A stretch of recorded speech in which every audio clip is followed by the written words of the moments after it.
தமிழுக்கும் தத்தெடுத்த தமிழுக்கும் என் முதல் வணக்கம். அவையோர் அனைவரையும் வணங்கி என் உரையை தொடங்குகிறேன். நான் பேச எடுத்துக்கொண்ட தலைப்பு கல்விக்கண் கொடுத்த முதல்வர்.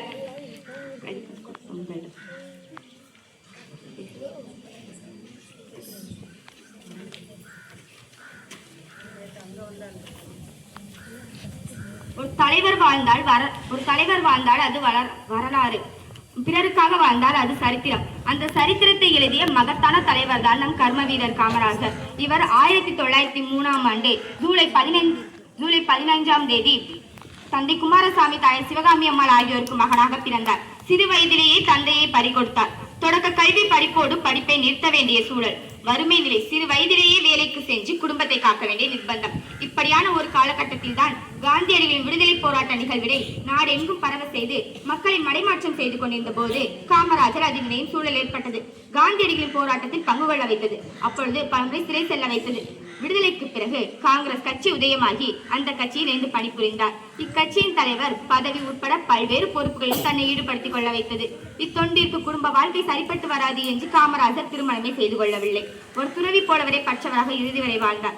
1954 முதல் 1963 வரை தமிழ்நாட்டின் முதல்வராக இருந்தார்.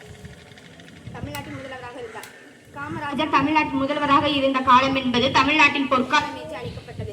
அப்பொழுது விவசாயத்துறையிலும் தொழில்துறையிலும் பல முன்னேற்றங்களை கொண்டு வந்து நற்பெயர் பெற்றார். ஏழை குழந்தைகளின் வாழ்வில் மறுமலர்ச்சி ஏற்பட காரணமாக திகழ்ந்தார். இவர் கொண்டு வந்த இலவச கல்வி திட்டம், மத்திய உணவு திட்டம் ஆகியவை புகழ் பெற்றது. இதனால் கிராமப்புற மாணவர்கள் உயர்ந்தார்கள். அனைவரும் படிக்க வேண்டும் என்ற ஆர்வம் உண்டாக்கியது. இந்த திட்டம் வெற்றி பெற்றதை தொடர்ந்து பக்கத்து மாநிலங்களிலும் செயல்படுத்தப்பட்டது. இதனால் உலக தலைவர்களின் பாராட்டுக்கு உரியவரானார் காமராஜர். மக்களால் கல்விக்கண் திறந்தவர் என்றும் கொண்டாட பெற்றார். தன்னலமற்ற பொதுநல தொண்டிற்காக தன் இறுதி மூச்சு வரை நிலைத்து நின்றார். மாணவர்கள் இளம் பருவத்திலேயே பொதுநல சேவைக்கு தங்களை தயார்படுத்திக் கொள்ள இவரது வாழ்க்கை காரணமாக அமைந்தது எனில் மிகையல்ல. பொன்னை நாடார், பொருளை நாடார், மண்ணை நாடார், நம் காமராஜர் நாடார் என புகழேனிக்க உச்சியில் வைத்து ஆதரிக்க பெற்றார். வாழ்நாள் முழுவதும் வாடகை வீட்டில் வாழ்ந்து வந்தார். 4 முழக்கதிர் வேட்டியும் 2 அரைக்கை சட்டையும் இவரது ஆடைகளாகும். எளிய வாழ்வும் எண்ணமெல்லாம் தொண்டும் தனக்கென கொண்டு பிறருக்கு எடுத்துக்காட்டாக விளங்கினார். மகாத்மா காந்தி நேரு கொள்கையை ஏற்று அடுத்து வரும் தலைமுறையை ஆற்றப்படுத்தவும் அரவணைக்கவும் இளைஞரிடம் செப்பித்த நல்ல தலைவராக திகழ்ந்தார். இதன் பொருட்டுதான் அகில இந்திய காங்கிரஸ் கட்சியின் தலைவர் பதவியை விட்டு விலகினார். அரசியலில் தூய்மை நிலவ வித்திட்ட தலைவர் ஆவார்.